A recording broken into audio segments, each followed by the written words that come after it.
Hey, Michael. Hi, Bessel. Nice to see you here. And Licia, nice to see you here. Welcome Nice to to the see you. screen. Thank you.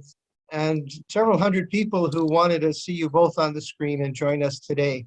Oh, So wow. thank you for joining us. The background is quite beautiful behind you. So it's nice to hear. It's I'll tell just you how we're going to do this snow and the morning. ice. Yeah. Pardon? It's just to obscure the snow and ice out there. Do you have snow already? No, not yet.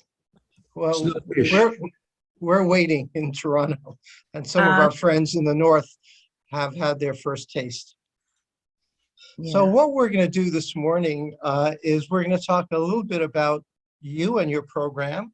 I'll ask you a few questions, and then I'll talk a little bit about the general Cancun program, some of the questions we've been getting about COVID policies and other things about the hotel, and then we'll open up for questions. We'll be together for about a half hour so let's start. So Bessel, I want to ask you a question first, and then which is really nothing to do with Cancun, but what your life has been like in the last while, because, you know, when you came here to Toronto to present, as you've done in so many places, you were certainly so well known and you've influenced the mental health field. But now you have a New York Times bestseller, you're all on podcasts, you're everywhere. And I'm just curious, over this last period of time, what that's been like for you. You know, it doesn't feel all that different. Oh, I've been sort of traveling around and standing on stages for a very long time, actually. What I'm surprised about is how the gig is not up yet. You know, the New York Times is sort of a continuation of the same old thing. And I've always been surprised how many people are willing to listen to me and show up, but they do. And so it's not that different from before. Yeah. Well, I'll ask a similar question to you, Licia. I know in the last few years, you've established the Trauma Research Foundation and you're getting out there. So tell us a little bit about your life in the last few years. you know, the pandemic really solidified our online base for us in a way that I couldn't have done with any master marketing on my own. So our online community has grown to over 30,000 active participants who are interacting, taking the certificate course. We just had a film festival, and we're growing our line of offerings and ways to be active participants in our community. And I see my role as definitely being one of inviting people to engage with us, inviting people to share their knowledge with each other and to have a real community. And most of my time now is online, which it wasn't before. And I love teaching in person. I miss teaching in person. I know Bessel does too. And we don't get to teach together very often. So, But we still do occasionally. yeah. So maybe we'll move right to teaching together in Cancun the last week in February. And just tell us a little bit about your program and also your experience teaching together in beautiful places, because I know you've done that before. Well, it also always becomes beautiful once we teach it together, regardless of the external reality. So for me, just merging with somebody who is really an extraordinary body worker has been fantastic, actually, in that I more and more understand about how trauma is about a rhythmical disconnection with your environment. And that our source of joy is to be rhythmically in tune with each other. Your family volleyball game, singing together, cooking together, anything that's joined where your rhythm joins to somebody else is by definition almost joy. And joy is not sitting on your butt, not being in tune with people. I think Zoom has been a godsend during the time of COVID, but in a way, we missed that sort of day-to-day rhythmical interaction with other human beings. And it really will be great to be in Cancun. Hopefully everything will work out and there won't be COVID. and that we can move together, get to know each other. It's nice to see people on screen and to see lively faces, but it doesn't substitute for sitting together and being with real human beings. Yeah, I would say also that what we deal with in our experiential workshops is all the stuff that gets messed up with trauma, which is has to do with being able to recognize and effectively respond to social cues of safety. That's what gets interrupted or doesn't get fully developed when people have developmental trauma. And so being able to bring people to safe experiences that allow them to, a little bit at a time, open up their perception and awareness of their internal signals and their response to external signals that have to do with cues of safety in social relationships is what we do in our interactions. But it's play, which is how most people, most children learn these cues and ways to interact, is through play.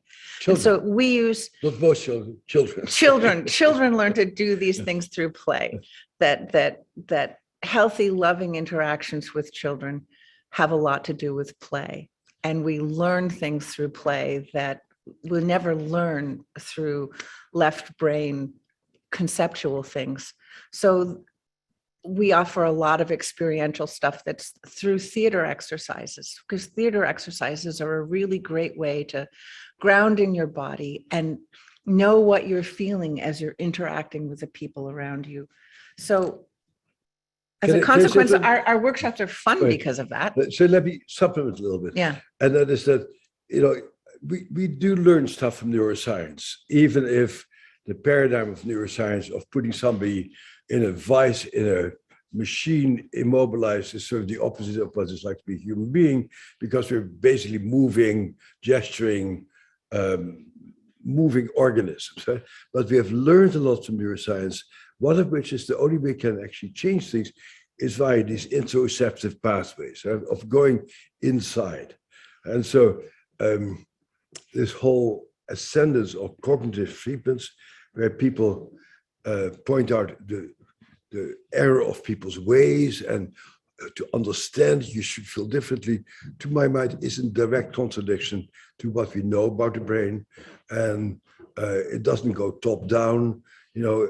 I tried to talk with Donald Trump and point out the error of his ways. He never really took that in very well. I tried to tell Licia the error of her ways, and that doesn't really go over very well either. Somehow, the psychologists have come to pointing out the error of people's ways as the treatment of choice. Try to do it, but don't charge for it, because what we have learned from the neuroscience research is that the way we change things is through the interoceptive pathway of the brain. And so you need to go inside.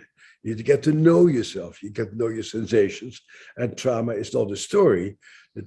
Trauma is how your sensory world continues to be stuck. And right now, your sensations still experience as if the trauma is going on, even though it happened 20, 30, 40 years ago. And so our challenge is, how do we get into ourselves and rewire these internal pathways? And that's what we are exploring and we'll be working about.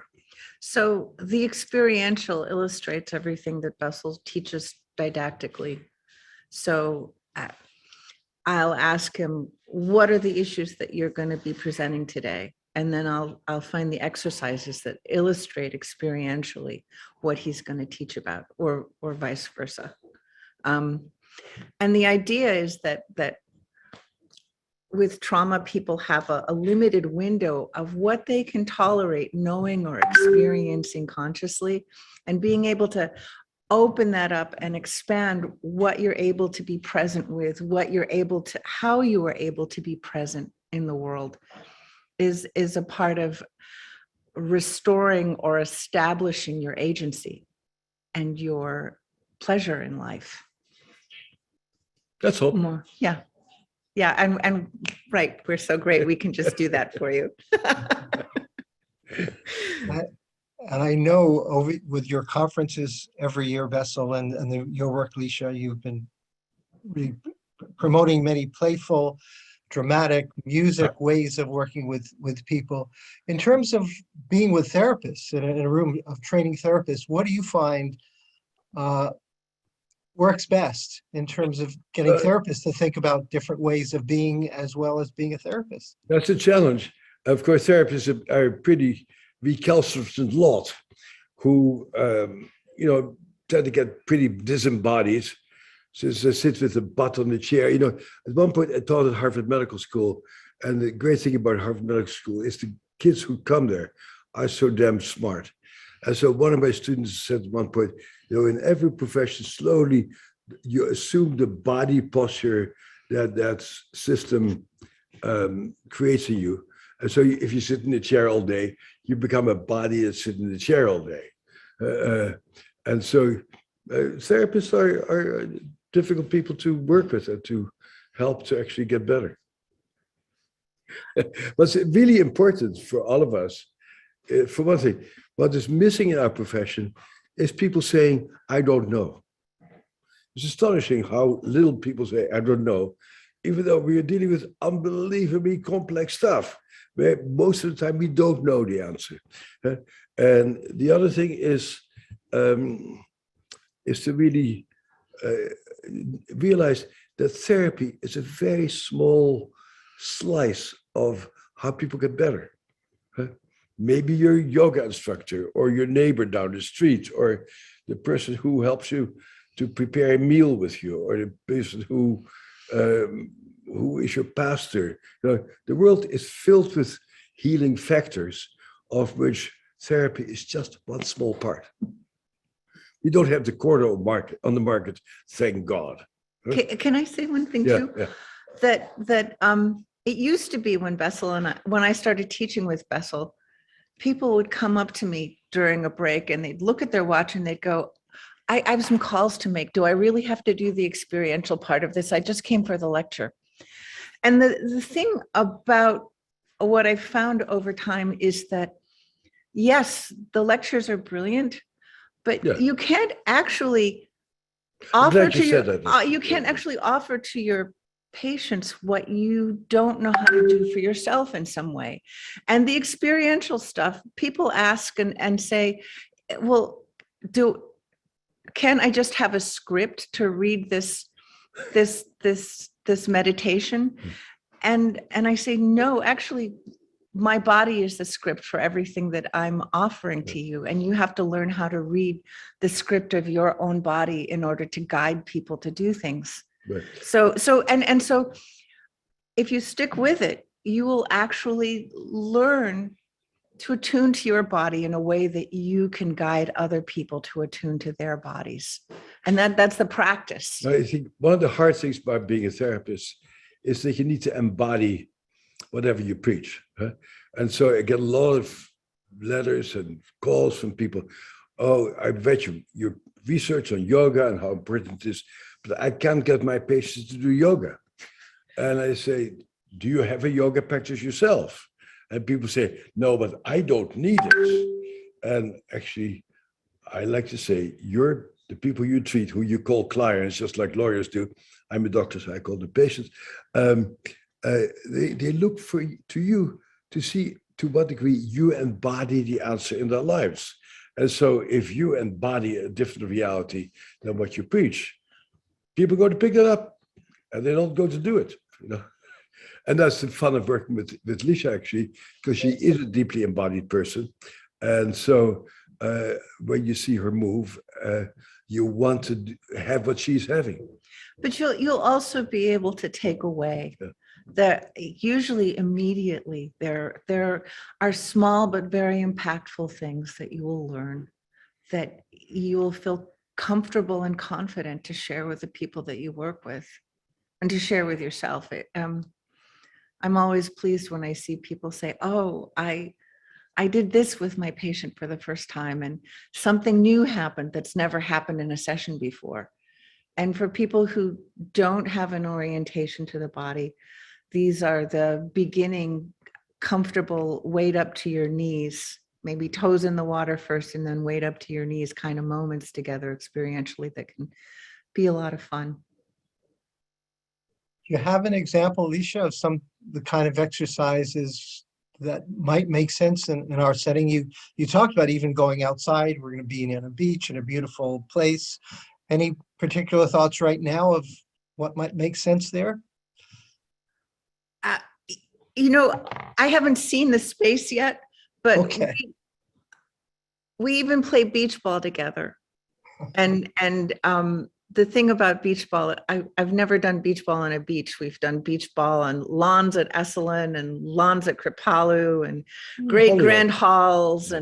But there are ways that people come into rhythm with each other, collaborate and coordinate with each other, where the level of physical intensity that you have, if everybody's in sync, there's safety, there's a sense of strength, there's a sense of being together, even coming together as a team, perhaps, that's just very satisfying. And beach ball is also something that can trigger a lot of feelings that people have around play, which aren't always pleasant, that we get to process. A lot of people have experience of stigma and embarrassment and exclusion from play. And so we get to unpack some of that while we play together and figure out how play can be a safer thing for people who have trauma and for whom shame is something that's magnified more than it is for anybody else.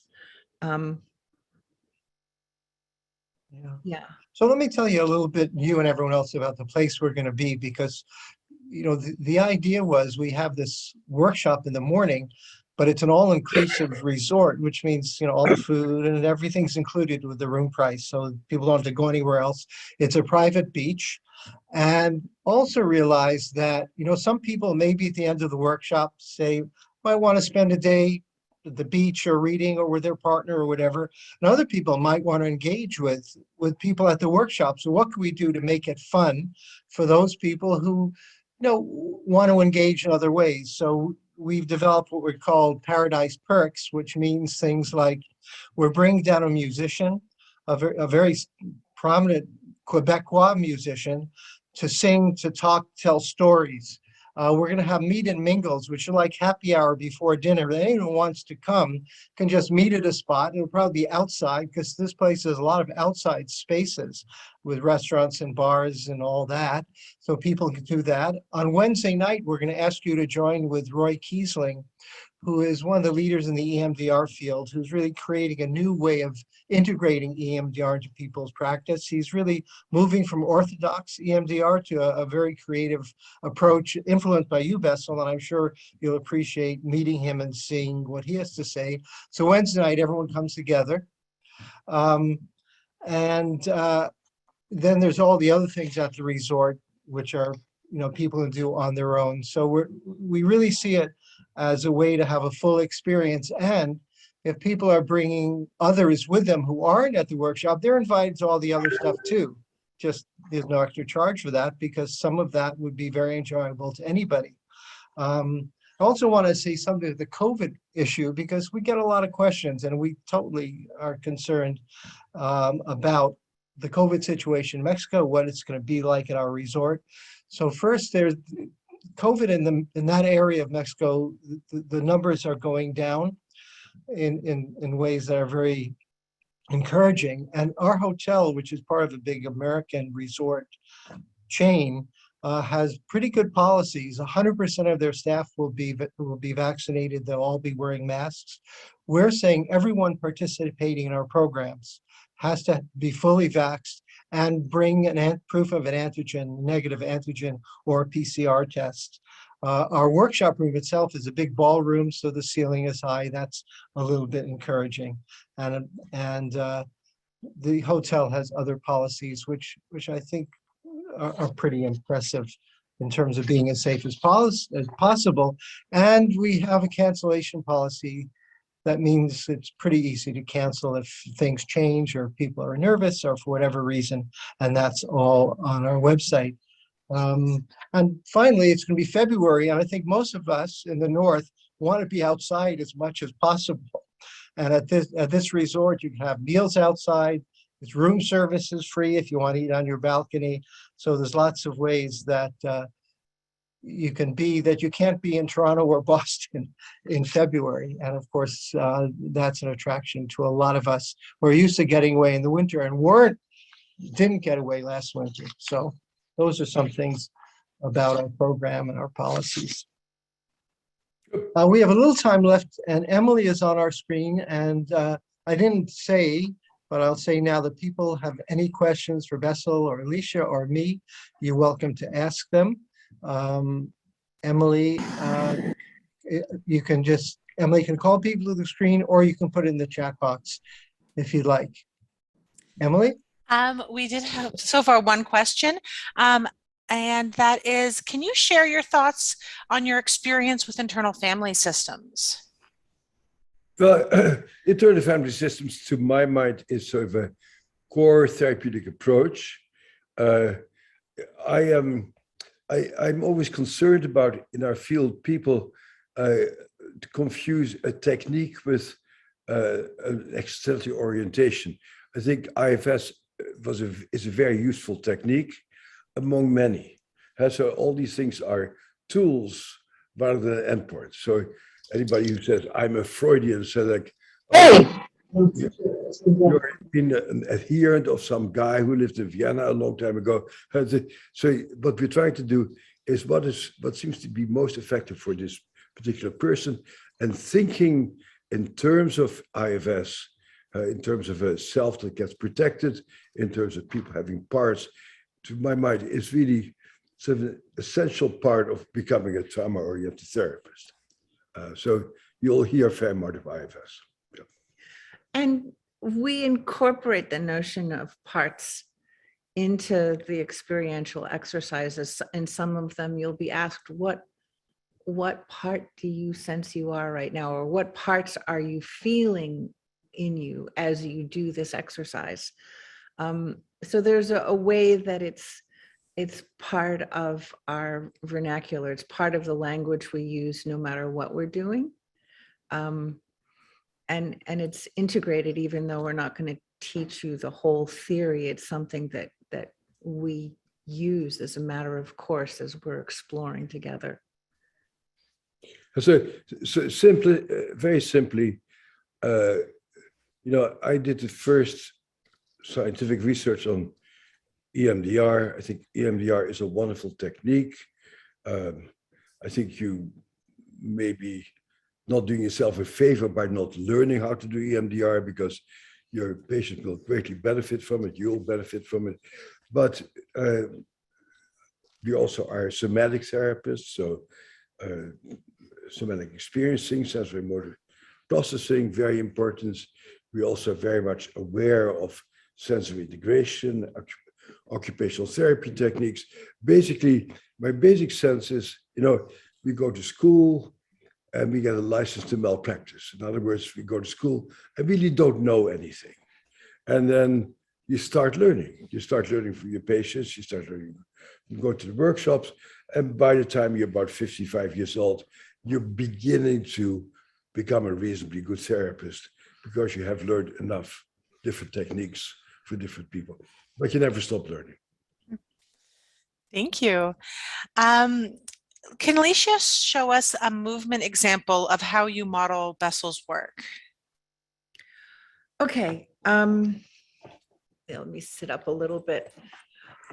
So I'm inviting people to pay attention to their sensations that they notice in their bodies, inside and out. So it might look like what you've done is mindfulness meditation. It might look like what you've done is a simple yoga pose, but when I'm inviting you to do anything, it's going to be almost in slow motion. So I might invite you to just take a notice of how you are breathing right now in this moment in time, you might notice that you're sitting in a certain way. I'm going to invite you to notice how you're sitting affecting how you're breathing. I invite you to notice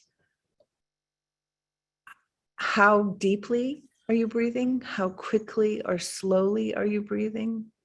And then I'm going to invite you to pay attention and see if you can't notice the sounds of your own breath in your own body. So it might be that you're breathing so softly that you cannot hear a sound from your own breath. But if you just pay attention, you might be able to hear the air as it moves through your sinuses. You might be able to hear or sense a vibration of air moving through the back of your throat. So I'm going to invite you to just pay attention for a moment and see what you notice. What do you hear? And what lights up sensationally in your body if you notice what your breath sounds like? And when I notice it, when I pay attention to it, I can actually hear the sounds in my ear. And I get just a little flush of sensation from my ear to my chest as I notice where the air is moving through my body. And I wonder what you feel. And now I'm going to invite you to just notice, what is the sensation of your diaphragm moving in and out as you breathe? So hearing the sounds of your breath and noticing that, yeah. So what's intriguing about this, that for some of us, these exercises are very comforting and pleasant. And for some people, they're very scary. yeah, And why it is scary? Because trauma is not an event that happened a long time ago, but trauma is something you carry in your body now.